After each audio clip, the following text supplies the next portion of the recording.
So this is the XS10, a Fujifilm camera that I feel is very underappreciated by the community for subjectively biased reasons.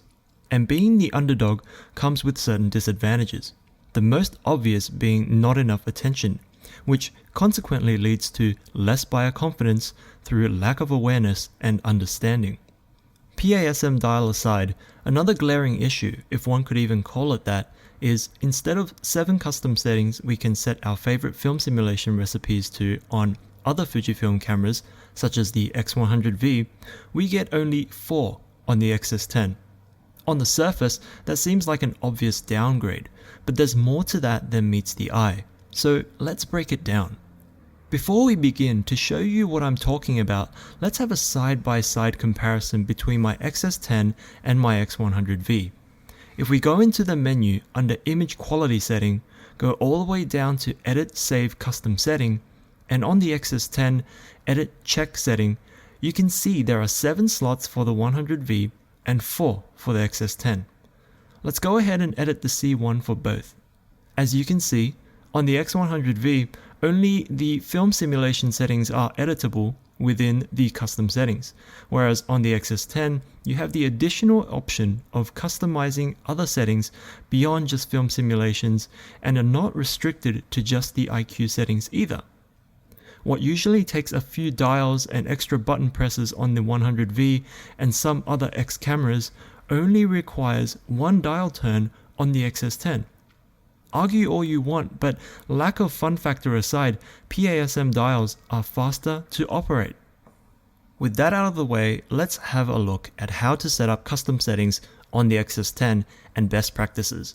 If you are a beginner, I would recommend not diving into custom settings just yet. Instead, start off by getting acclimated to using the PASM modes and the front and rear command dials. Once you have a better understanding of how you like to shoot, it makes it easier to set your custom slots to tailor to your personal style. For example, I like taking fast-paced street photography. Sometimes I experiment with slow shutter speeds. Once in a while, I shoot some product photography, and when I'm feeling really edgy and artistic, I like to shoot in black and white in full manual settings. With these shooting conditions in mind, let's go ahead and assign them to the custom slots. First off is fast-paced street photography. I want a wider aspect ratio for better framing in camera, so I'll set the image size to 16:9. For film simulation settings, I'll go with my custom recipe Urban Mood. Under AF/MF, I want to change the focus mode to manual focus so I can back button focus, AF plus MF to on, and MF assist to peak to aid me when I am fine-tuning focus. Under shooting settings, I will set photometry to multi and shutter type to mechanical plus electronic. IS mode is activated and ISO is set to Auto 1, which has a range of 160 to 3200 with a default shutter speed of 1/250th of a second. There's a dial icon below which lets you set the shooting mode for that custom slot. The shutter speed, which when set, will override the one you set in your auto ISO setting. The default aperture value, which will apply if you have a Fuji lens with an aperture ring and the ring is set to auto. So whenever you attach that lens, provided that the aperture is set to A, the camera will instantly default the aperture to f2.8 when on the C1 slot. You can also set the default exposure compensation and drive mode. For fast-paced street, I'll change the drive mode to burst low at 5 frames per second.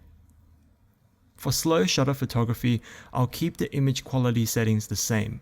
Change the focus mode to AFS, shutter type to mechanical only, and ISO to Auto 2, which has a base shutter speed of half a second.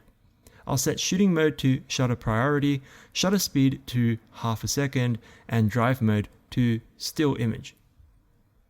Now that I have set up 2 custom slots, let's take a look at how easy it is to operate.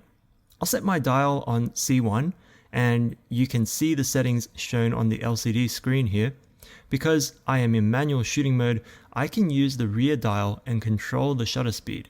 The default aperture is on 2.8, but I can quickly change the value by rotating the front command dial, and ISO I can change using the ISO button. Now, if I rotate the dial to C2, you can see the parameters on the LCD has changed instantly. Shutter speed changed to half a second, and drive mode changed from burst low to still image. Because it is in shutter priority, I can use the rear command dial to change the shutter speed. I'll quickly add in the remaining 2 custom slots and get back to you. Before we continue, a quick note about editing and saving custom settings on the XS10. There is an option called Auto Update Setting.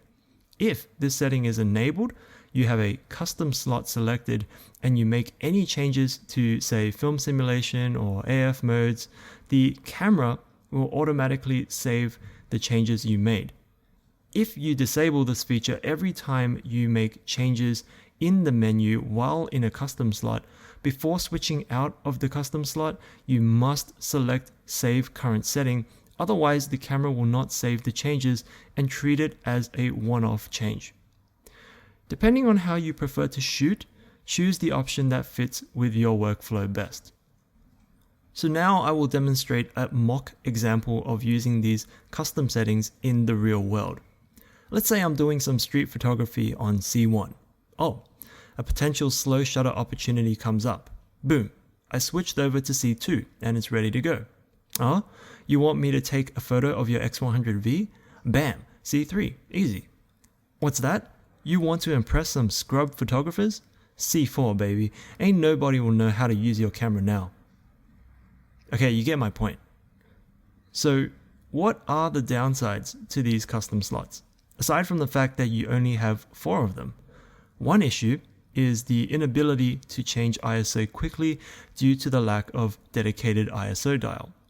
If you don't set your ISO to auto, you need to hit the ISO button on the top of the camera and then select your desired value. Another issue is that you need to memorize the function of each of your custom slots. You can set a name for the custom slot via the menu, however, when you cycle through with the dial, the name does not show up to give you a reminder. And finally, the custom slots do not cater to individual video settings. While it is possible to quickly record video using the film simulation settings you assigned to a custom slot, the actual video settings are taken from the settings you assign in movie mode. So it is not possible to save one video setting to shoot, say, standard 4K 24 frames per second and another to shoot at 1080p 120 frames per second, which is a little bit of a letdown. Hopefully Fujifilm could address that in a patch in the near future. Well, that pretty much sums up the custom slots of the XS10. If you have any other questions, please leave them in the comment section below, and I'll see you guys next time.